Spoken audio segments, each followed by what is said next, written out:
Wicked Uncle and the April Fool Mystery, dedicated to Rose and Cassia. If you met Grandma for the first time, you might think she was a bit cranky because she was old.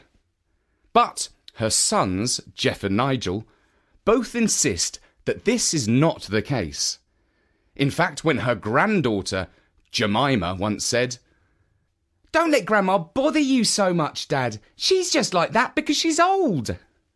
Her Uncle Jeff ticked her off. "That's very ageist of you, Jemima. Grandma's always been bonkers, even when she was young. Hasn't she, Nigel?" And her dad, whose name was Nigel, had to agree with a sigh.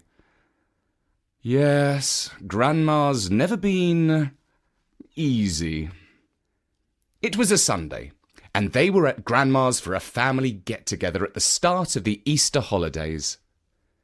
The most tortuous part for Dad was when Grandma started to talk about how the household gremlins were always moving her things around and losing them. Gremlins are fairies who like to play tricks. Most people don't actually believe in gremlins, but Grandma does. "Don't pull that face when I'm talking to you," she snapped at her oldest son, who was now 53 years old. Uncle Jeff tried not to laugh. "And you can wipe that grin off your face too," she told him. The kids were in awe. They had never heard anyone talk to their dad and Uncle Jeff like that before. Well, apart from their mother, but that was all right because she was allowed to. Grandma had been explaining how the gremlins had stolen the remote control for her TV set. After a week without TV, she had found the remote down the back of the sofa. When she explained how this could only have happened by supernatural means, Dad had sighed and said that TV remotes always get down the back of the sofa, even without the help of gremlins. "Don't you think I looked there in the first place?" she asked him. "Well, yes, but you didn't see it the first time," said Dad. "I'm not blind or demented, as you would like to think. I didn't see it because it wasn't there. The gremlins had taken it," she insisted. "They sneaked it back later just to annoy me." That was when Dad sighed, and she gave him a good old ticking off. It went on for a while. Mum saw the little lines around Dad's eyes that meant he was getting more and more stressed.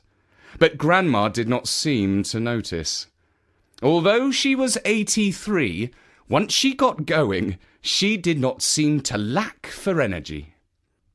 "All I want is for you to agree with me that there is no normal explanation for all the funny things that go on in this house," she went on. "You just won't agree with me because you think I'm a mad old lady. But let me tell you, I am 100% certain that it's the gremlins who play pranks around here. It was the gremlins who moved the remote. It was the gremlins who broke my teapot when I was out of the kitchen. And it was the gremlins who put a stain on the carpet by the window. I'm telling you, there is no scientific explanation for any of these goings-on, and it hurts me that you don't agree." Mum looked at Dad with eyes appealing to him not to be stubborn and to humour Grandma by agreeing with her so that they could all sit down and eat lunch in peace. Okay, I agree," said Dad finally. But that did not satisfy Grandma. "No, you don't. You're just saying that to shut me up," she hit back. "But I won't shut up because you can't explain how these things happened. And my own son should give me the courtesy of believing me when I say that the gremlins took them."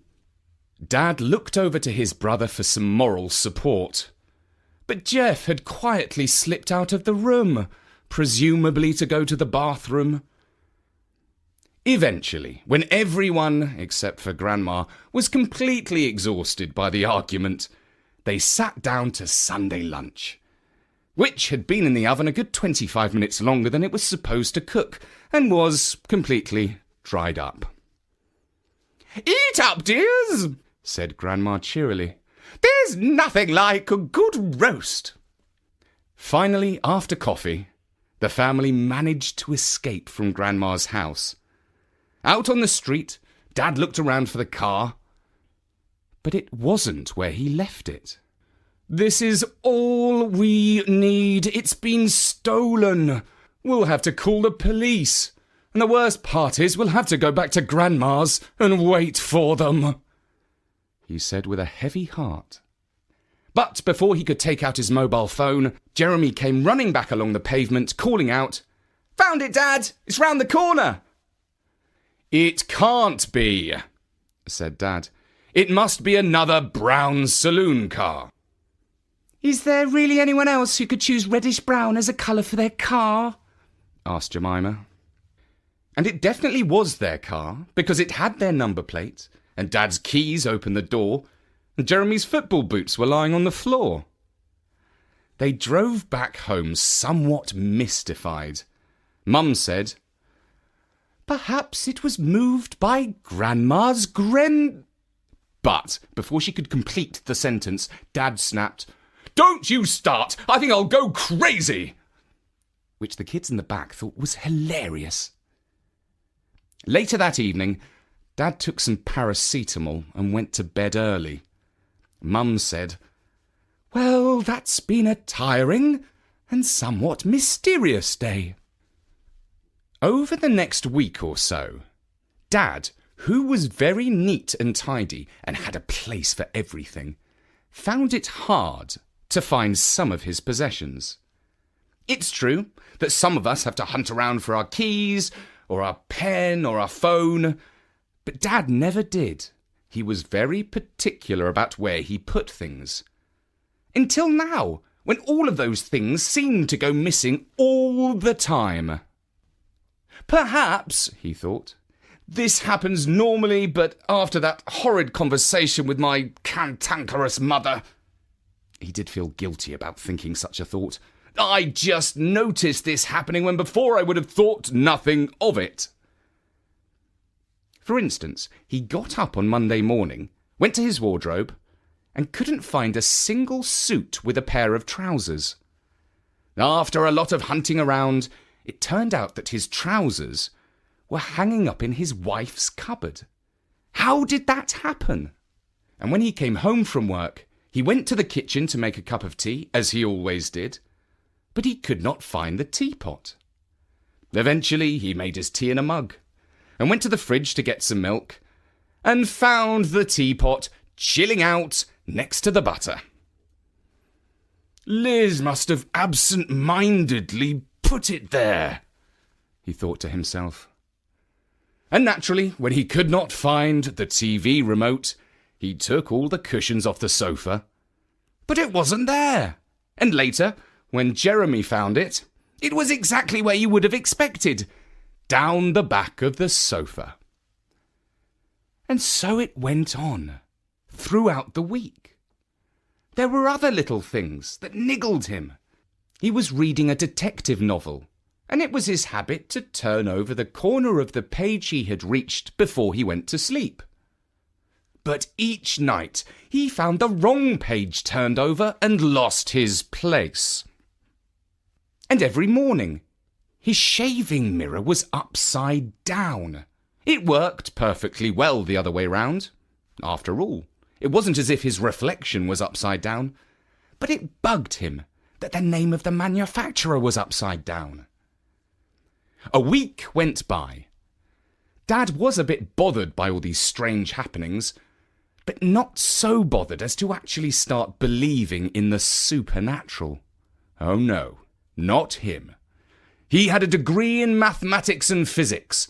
He was a rational, grown-up human being.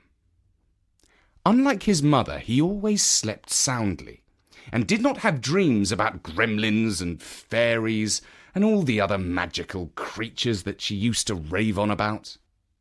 But he was not quite sure if he was dreaming very early one morning when Liz whispered, "Nigel! Nigel, wake up!" "What is it?" he groaned as he opened his eyes. He glanced at his phone. It was 6:30 a.m. Look over there," she said.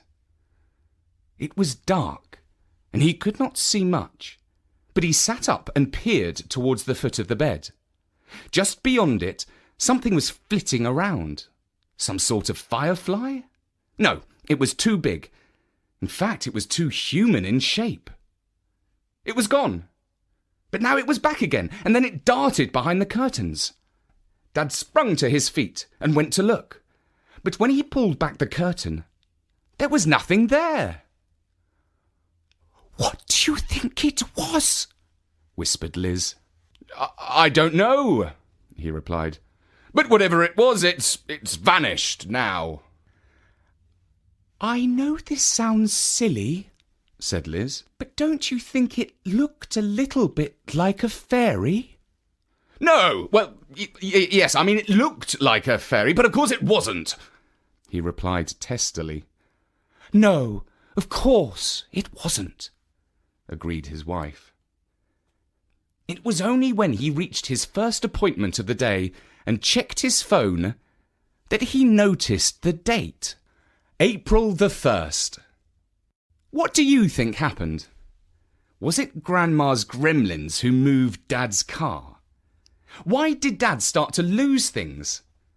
And what was the little creature flitting around the bedroom in the morning? Visit storynory.com and write your ideas in the comments. Bertie will read out some of your best ideas and reveal his solution to this mystery shortly after April the 1st, 2018. So look out for that. And I'm delighted to dedicate this story to Rose and Cassia. Cassia writes that her family are huge fans of Storynory. Rose's favourite stories are about Astropup. My favourite stories are about TikTok Turkey. Dad's favourite stories are the world myths. And Mum's favourite stories are all the originals. We wish Storynory the best of luck reaching their goals. Thank you, Rose and Cassia, and your mum and dad, Alex and Christine, for supporting us on Patreon. We really are grateful for your support. For now, from me, Richard, at storynory.com, goodbye.